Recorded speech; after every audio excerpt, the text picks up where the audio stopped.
Sebelum admin bahas lebih lanjut, harap penonton setia simak berita ini sampai habis agar tidak salah paham. Dikutip Defense Security Asia, Royal Malaysian Air Force, RMAF, melakukan banyak misi dan operasi, namun satu operasi yang jarang disebut-sebut adalah Operasi Curiga, yang melibatkan upaya terpadu Angkatan Udara dalam memantau dan mendeteksi keberadaan pesawat asing yang mencurigakan dekat wilayah udara nasional.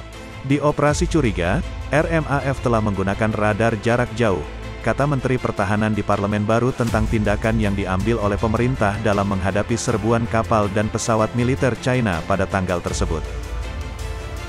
RMAF mengatakan dalam sebuah pernyataan, insiden penerbangan 16 pesawat militer China merupakan ancaman serius bagi kedaulatan nasional dan keamanan penerbangan berdasarkan kepadatan lalu lintas udara di saluran udara di dalam wilayah informasi penerbangan Kota Kinabalu. Karena itu, beberapa hari setelah kejadian tanggal 31 Mei lalu, Kementerian Luar Negeri atau Wisma Putra bertindak memanggil Duta Besar China untuk Kuala Lumpur untuk meminta penjelasan darinya terkait aksi 16 pesawat militer negara tersebut. Malaysia juga mengajukan surat protes kepada Duta Besar China agar ketidakpuasan pemerintah Malaysia dapat disampaikan kepada pemerintah di Beijing. Seperti yang kami diberitahu tentang insiden pada tanggal 31 Mei, radar RMAF memainkan peran penting dalam memastikan keberhasilan Ops Curiga, dan memastikan bahwa negara itu mampu mendeteksi ancaman udara jauh sebelum memasuki wilayah udara negara itu.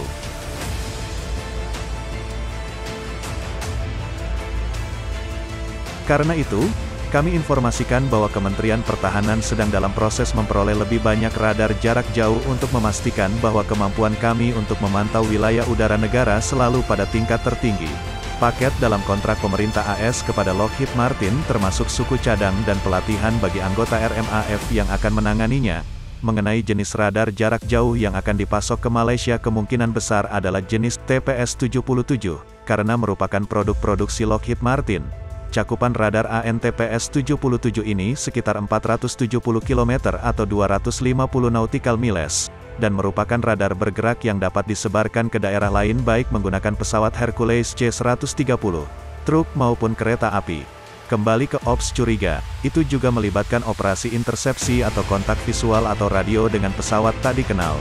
Namun, seperti yang kita ketahui, pesawat militer China yang terlibat dalam insiden tanggal 31 Mei tidak menanggapi upaya apapun untuk menjalin kontak radio dengannya oleh Menara Air Traffic Control, ATC, di Kota Kinabalu. Penerbangan pesawat PLAAF terdeteksi oleh radar pertahanan udara RMAF dari Pusat Pertahanan Udara, 2 Kolon Costa Rica, di Sarawak pada pukul 11.53 pagi. Pesawat-pesawat itu terdeteksi terbang dalam formasi taktis in-trail pada jarak 60 mil laut dari satu sama lain. Formasi panjang juga telah terbang dengan paten dan arah yang sama menggunakan satu jalur masuk dan keluar.